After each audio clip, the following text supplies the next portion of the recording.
Good morning, brothers and sisters. Have you ever waited for something so long that you thought it would never come possible? Well, today's message in Genesis 21, it explains how God's promise is never late. Let's get right into it. In Genesis 21, Sarah becomes pregnant and gives birth to Isaac, just like God promised.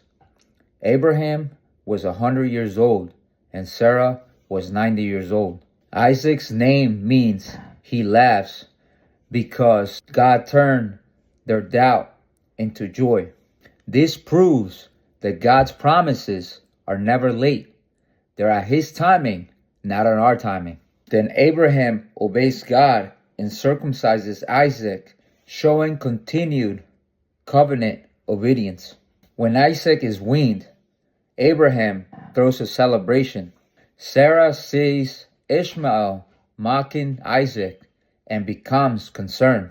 She asks Abraham to send Hagar and Ishmael away so Isaac's inheritance is protected. This is painful for Abraham, but God assures him that Isaac is the promised child, but Ishmael will also become a great nation. Hagar and Ishmael wander into the wilderness and run out of water. Hagar cries out of despair, but God hears Ishmael's cries.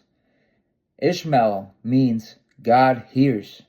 Then God opens Hagar's eyes into a well of water, saves Ishmael, promised to make him a great nation. This shows God's mercy and compassion even outside the covenant line. Then Abraham makes a treaty with Abimelech, showing that God is clearly with Abraham. Even outsiders recognize God's blessings on him.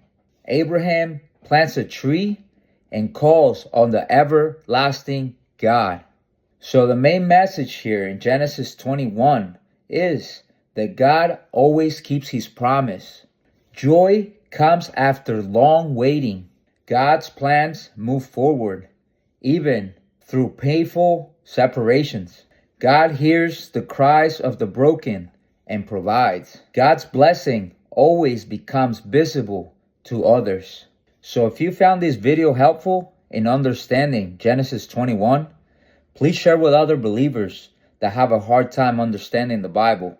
And with that being said, always keep it Jesus. Let's get it.